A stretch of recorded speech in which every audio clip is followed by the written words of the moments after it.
It's now time for another episode of the Off-Road Toolbox. A Jeepers guide to everything off-road. Powered by Best Price Trailers. Oh my God. Can you believe it's that week already? Yes, it's here.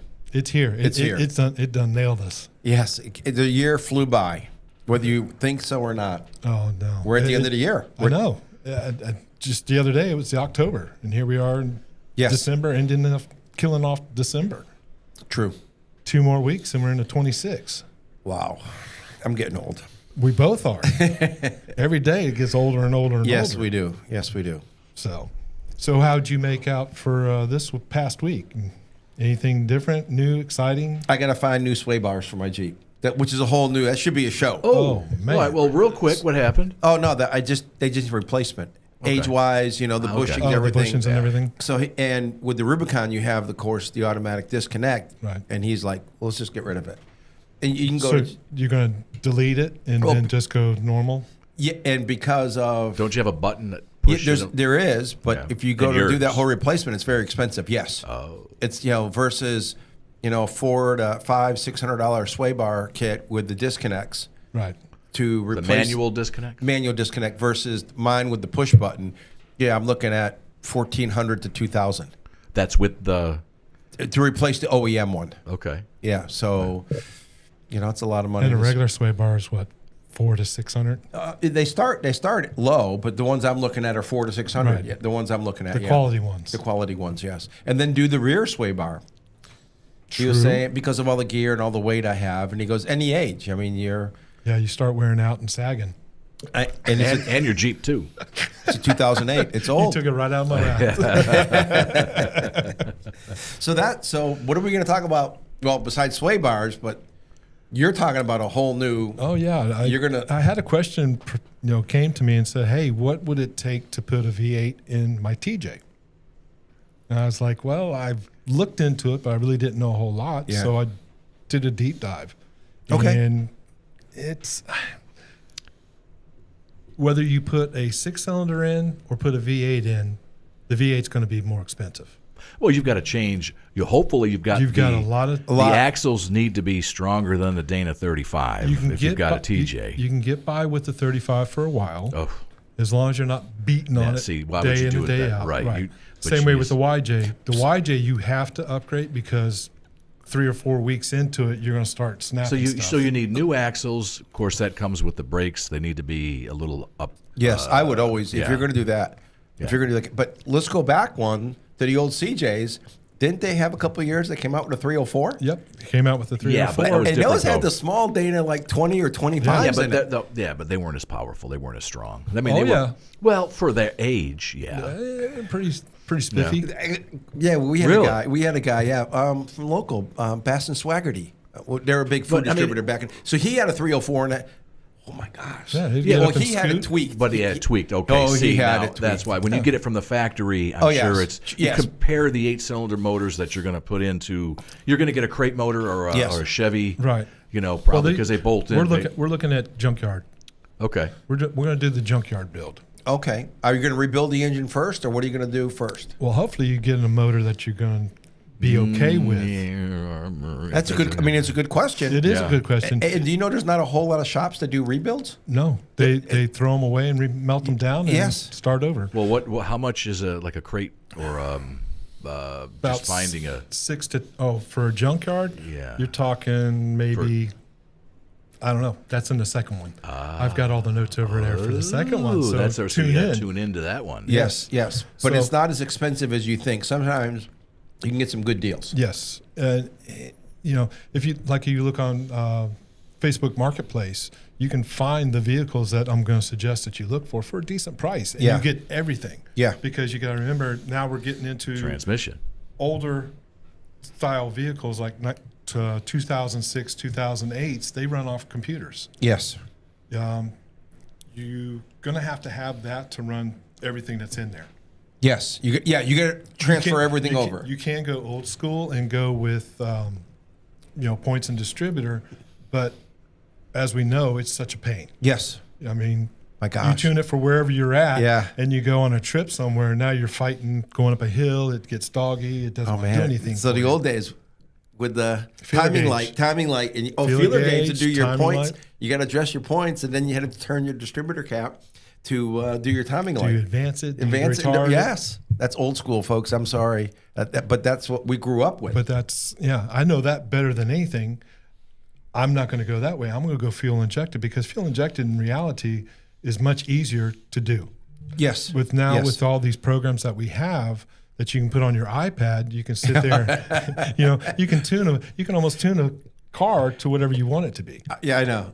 So the best thing is just why do you want to swap the V8? First off, it's going to be the benefits of the torque, the towing, trail power. Got to have that skinny pedal to the floor and be able to go somewhere. True. And then off-roading performance just increases over a 6 or a V6. Yes. So what do you want to choose for the motor? Easiest swaps is the GM LS series 3.5 or the 6.0 liter. And that's real common. I mean, I see a lot of the shops. Locally. The LS swap. Yeah, a lot of people do the LS, like Oren at Tractor Trail. And you got to make sure the motor's good, too. That's where you were going. He does crate. He does. Yeah. Crate. If Oren does one, forget. Or even Jason. If Jason, they do the swaps, those are two good shops. Right. And they do the whole thing.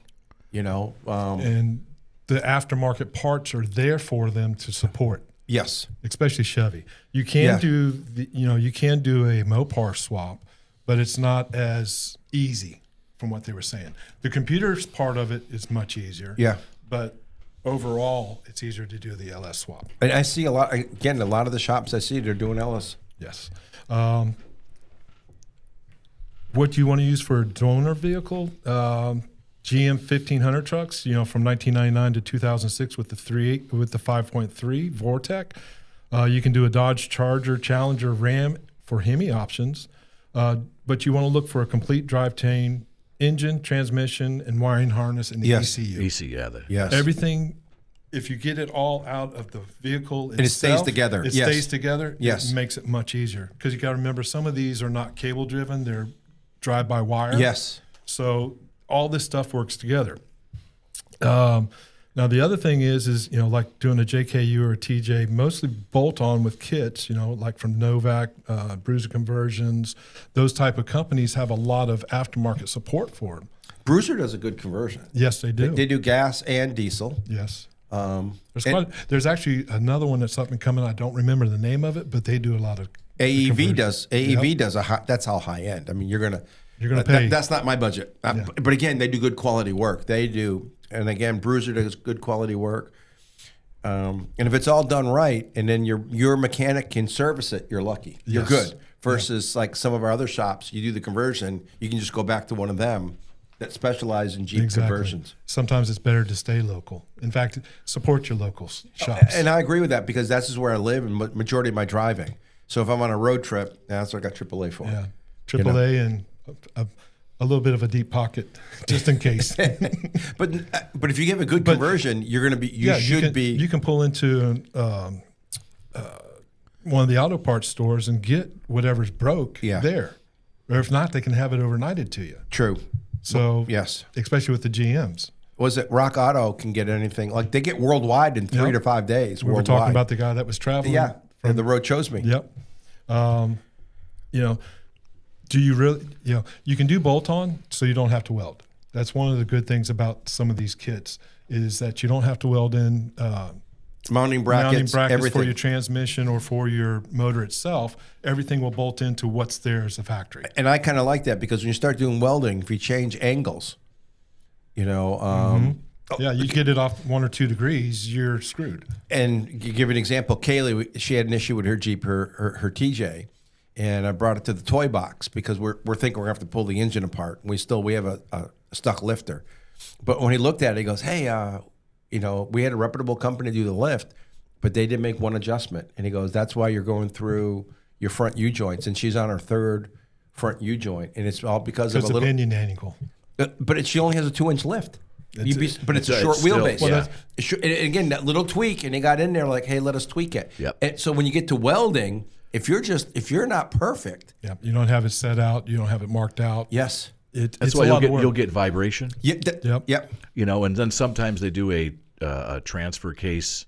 Slip yoke, slip yoke, but that's for over 3 inches, right? Yeah. Yes. Now, or they'll do a transfer case drop. That's what they did with Kaylee's. They had to adjust. I had to do it with mine too. Yep. My TJ. Yep.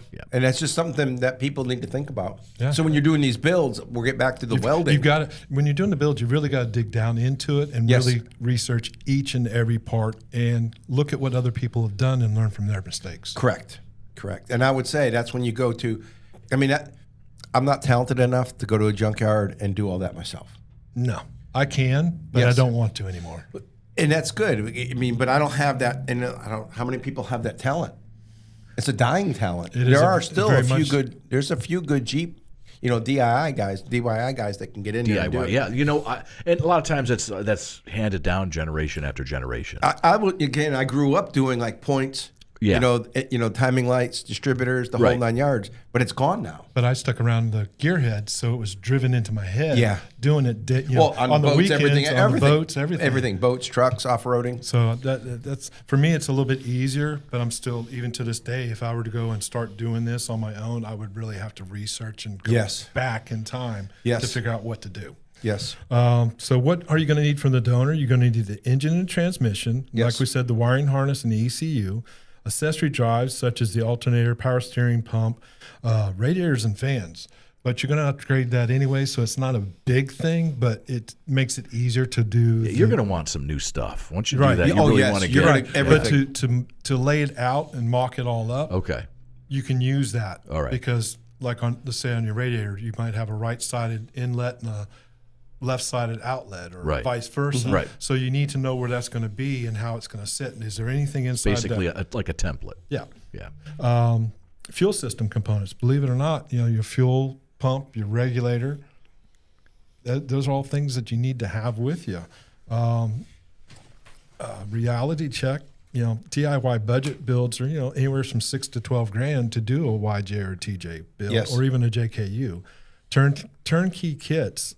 Last time that I saw any prices were that Bruiser and AEV and Novak. You're talking $2,000 to $3,300. Mm-hmm. But there's also hidden costs like drive shafts because you got to upgrade your drive shafts. Upgrade the drive shaft, your cooling upgrades. Are you doing a lift on this Jeep too? No, this is going to be strictly an engine swap. Just an engine swap. So no lift on this. Well, it might have come with it, like one of our vehicles, right? We already have it lifted. We just if the engine goes, okay. And you always hear people, hey, when my engine goes, they're going to put a V8 in. Yep. And that's the most common one you hear. Okay. So in that case, you wouldn't have to do the lift. You just have to do again, but you're going to replace everything. You're right. The drive shaft, the transmission. Yep. Right. Is a transfer case going to be able to bolt up? And that's where the the adapters. If you're going to use the stock transfer case, which you can, to 231 or the 240, whatever it is for the JKUs, you can use that behind a V8 for a while. Yes. But eventually it's going to fail. Yes. So you want, like we said, you want to get the motor, the transmission, and the transfer case. Yes. As all one kit or one box to do it. Manuals are often easier to do versus an automatic. You mean the millennial auto theft? Yes, the millennial auto theft device. No one knows how to drive a stick. Colin, my kids had to drive stick, with the exception of Kaylee. Kaylee, don't get mad at me. Kaylee, that's just not her. But Colin, Stephanie, Michael, all of them had to drive a stick shift car, stick shift motorcycle, kickstart motorcycles. It's just, yes. Teach them the basics. Yes. Yeah. Automatics, the pros about them, they're easier to integrate and better for crawling and donor matches. Whereas the manual pros are driver engagement and simpler wiring. Yes. TJ and both the JKU, both options, Novak offers adapters for the manual swaps. YJ and CJ manual often easier unless going full custom. So there's things, like I said, this is a thinking show. You really got to think through. I mean. And then, plan it all out, write it all out, because you got to look at your budget. Yes. And then you might want to add 20 to 25% for oopses. For overruns. Close to 30%. Yeah. Okay, 30%. One of the guys that I talked to, he said, he says I was over 30% on it. So here's the thing, too. We mentioned the lift. If it comes with a lift kit and the lift kit's old, you may want to think about you're going to have redoing that lift kit. At upgrading at least the front springs, right, because you got a little bit more weight there. It's going to be heavier. Yep. And who knows how worn everything is? This is true. Age, everything has an age. If everything is bad in this Jeep and this TJ or this YJ and it's just old, right, you're going to really sink your hand into the pocket a little bit deeper. Yeah, $1,000 usually. For a TJ, YJ, JKU, you can get $1,000 to $1,500. In addition to everything else. In addition to everything and it's not. else. And now are they doing it themselves, or are they going to have a shop do it? And there's now labor. If you go to costs. labor at a shop, you're talking anywhere from $100 to $150 an hour. Yeah. And that's how many hours to put something like that? 40 hours minimal. Yeah. Wow. More like 60 hours. You're talking $5,000. Yep. $6,000. $6,000 is just for labor. But then again, I look at it as my time is worth money. Yeah. What is it worth it to me? Right. Well, look, if it's something that this Jeep is paid for, and it's obviously years paid, it's an old Jeep, it's already paid for, you just look at it as being another car payment, right? For the most part, You're talking $10,000, $15,000. Yeah, and you're talking $300 to $500 a month, depending on your interest rate and all that good stuff. Yeah. But here's a question: can you keep your AC? JKUs and TJs, yes, with a bracket kit and wiring integration. YJs and CJs possible, but it requires custom plumbing and a compressor mounts. Wow, I didn't think about that. That's a good point. Because down here in Florida, we got to have AC. You need AC. Yeah, you need AC. My first Jeep down here didn't have AC. Yeah. It it's not fun. No, it's not. I mean, I drove around a lot with the top off. Yes. I had to. Yeah, but you didn't drive it. But in the rain, it was really hot. Yeah.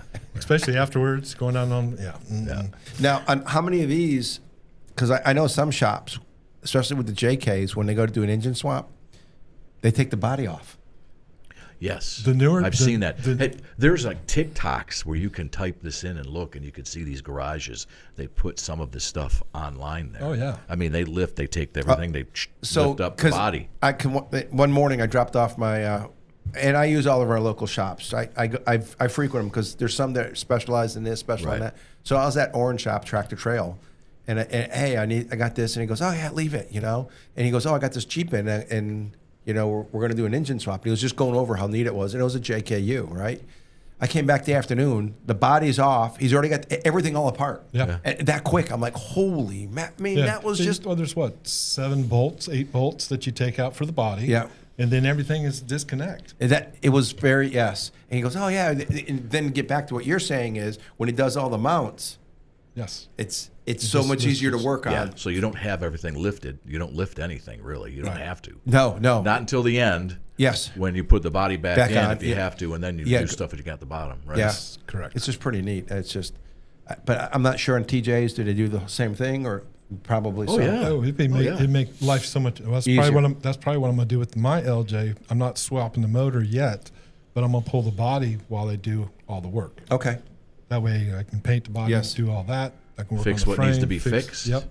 Do new fuel tanks and all that good stuff. Good point. But so, anyways, my final thoughts for just this part of the show is, you got to plan for downtime and surprises. There's always going to be something that you go to put it on and you're like, oh my God, I don't have the right bolt. So here we go. We got to go to Ace Hardware to get it's the just grade like any 8. project you do at home. Yep. How many times are you going to go to Home Depot or Ace or Lowe's and you go back again? How many times in a day? Yeah. You could get into something and like if you that. go to a shop, you got to schedule it, and you're probably looking at least a week, maybe 2 weeks. 2 weeks. It could be Steve easy. That does Cracker Ranch for us, he just did the Hemi swap. Okay. I haven't talked to him yet, but I'm gonna pick his brain. That's interesting.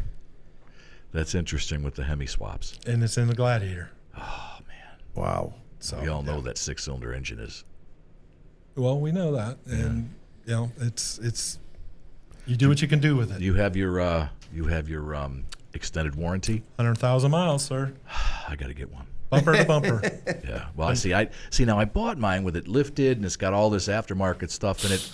I don't know what I've been told by my mechanic to say, look, just get the one that's a drivetrain only. That's all. Yep. Everything else, Yes. That's your motor and your drivetrain is going to be the most expensive. Yep. Yes. Unless you can do it yourself. 9 times out of 10 on the new vehicles, I won't touch it. It goes to the shop. Right to the shop. So, also when you're doing this, you want to consider resale values and emission legality in your state. That's a good point. Because a lot of states still have, A lot of emissions control and inspections. Yep. And if you can't pass inspection, then it's no good. I mean, all that works. It's got to be able to pass, whatever emissions and inspections for your state that you're in. Yep. All right. Thank God Florida doesn't have that anymore. Nope. For now. Nope. For now. That was an interesting story. now. Who do we have to thank for? We're about to Well, ready. we got to thank Randy Dodge. Randy Dodge. Randy Dodge. I am going to give him a name every time. week. A different name. Daytona's Garage. Daytona's Garage. and then Dodge, Daytona Jeep. Yes. Dodge, Jeep, Chrysler, Ram. Yep. And let's see here. We got B&B Fasteners. B&B Fasteners for our tools. For our tools that they've helped us out with. And And also, then our trailer people. yes. Yes. Best price trailers. Best price I was trailers. waiting for you to say it. and you Oh just- no! I was no. I saw a really cool trailer today. Kurt came in earlier and showed us this trailer, just a regular trailer, but inside was just tricked out. It's like, like an RV. It's a little bit, Yeah. Beautiful. It's like a 10-footer. Yeah. 10-foot long, Couch, 6 foot wide. TV. I mean, everything was on the. Oh, it's beautiful. That's what everybody's Clean. doing nowadays. Oh yeah. Are they going to use that to go to Freedom 250 or No. This was someone that he knew. Oh, And really? Actually, they're coming here. Okay. They're a vendor that's going. And they was asking Kurt, "Look, can I bring this?" And Kurt's like, "I don't care." care. Yeah. He showed pictures. Like, that'll be your trailer to sleep in. That's fine. Yeah. That's cool. I'd rock it. Yeah.